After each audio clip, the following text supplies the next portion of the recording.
Tense की चर्चा में हम लोग भाग लेने जा रहे हैं, वह है हमारा पास्ट कॉन्टिन्यूअस।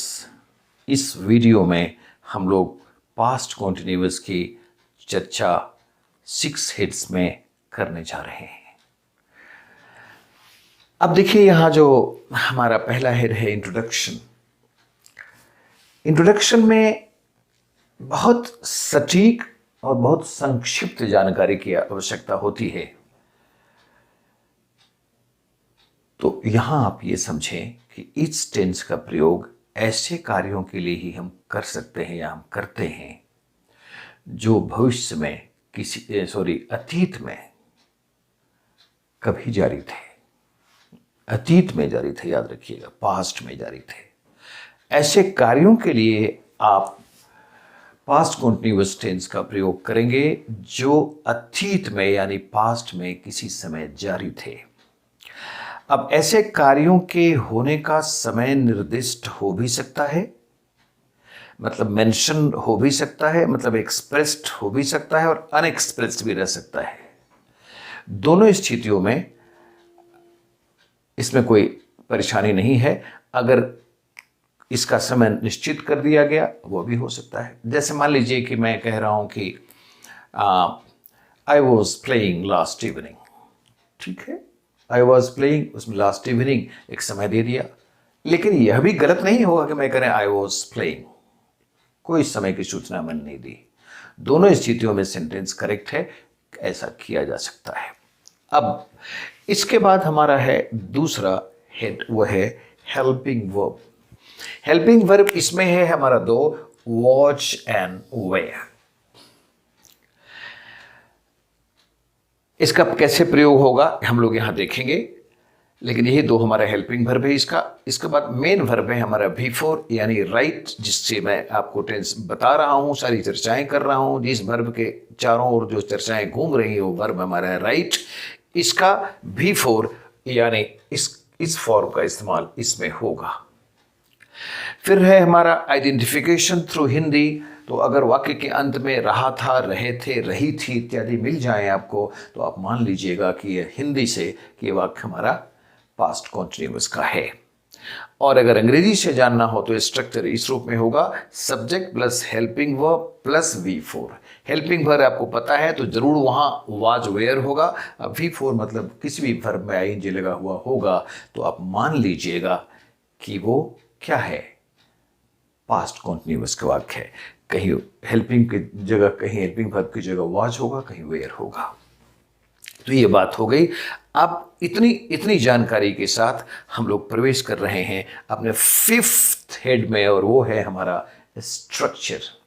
स्ट्रक्चर कैसे निर्मित होगा? तो कुछ नहीं, ये जो आपके सामने आ गया एक फॉर्मूला है, ये इसी फॉर्मूला पर आधारित सारा स्ट्रक्चर होगा।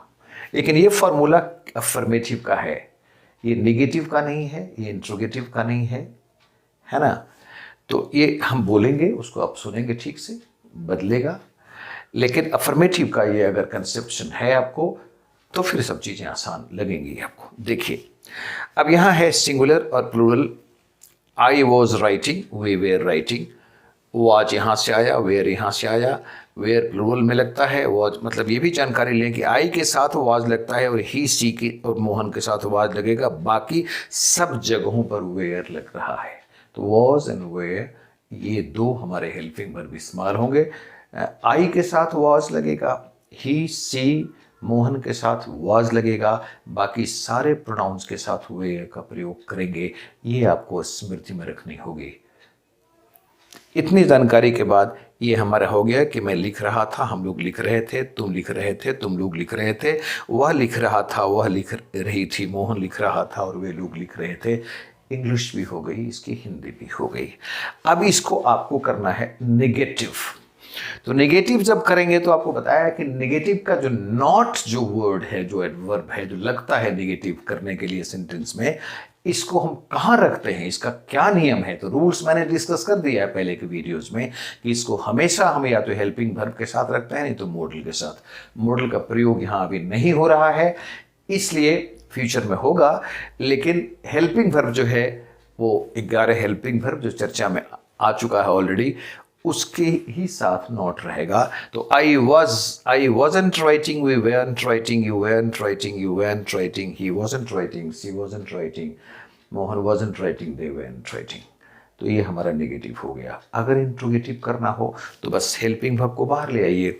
Was I writing, were we writing, were you writing, were you writing, was he writing, was she writing, was Mohan writing, were they writing.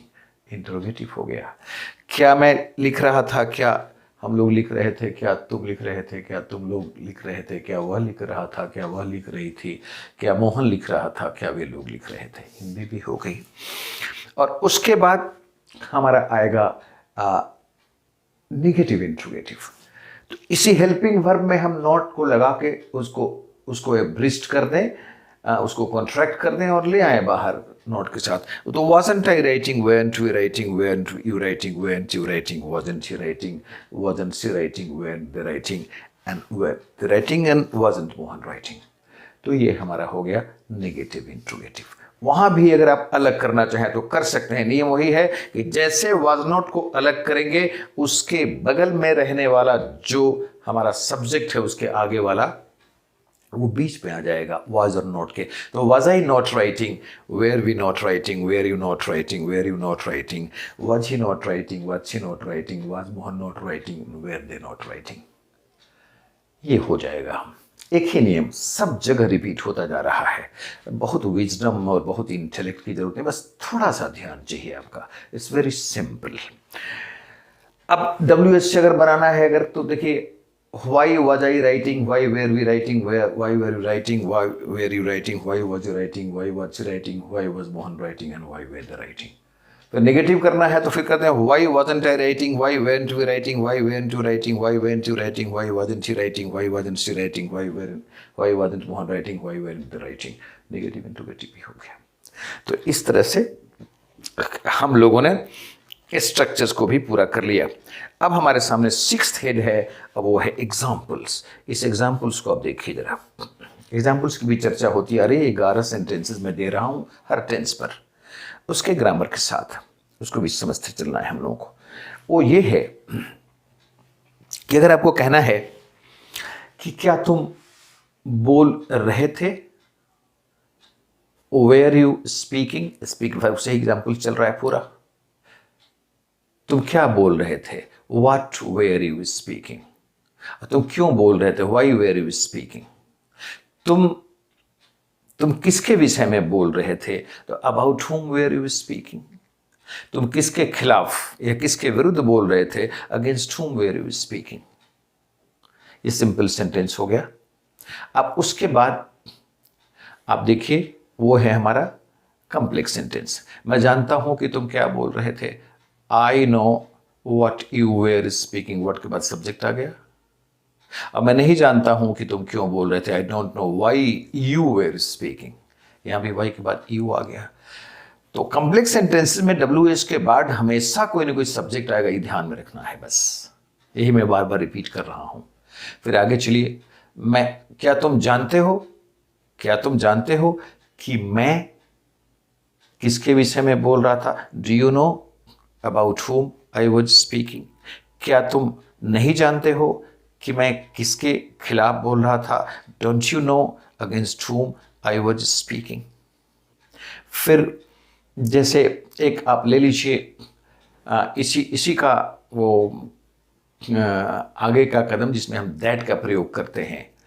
क्या तुम जानते हो कि मैं बोल रहा था, do you know that I was speaking, do you know that I was speaking.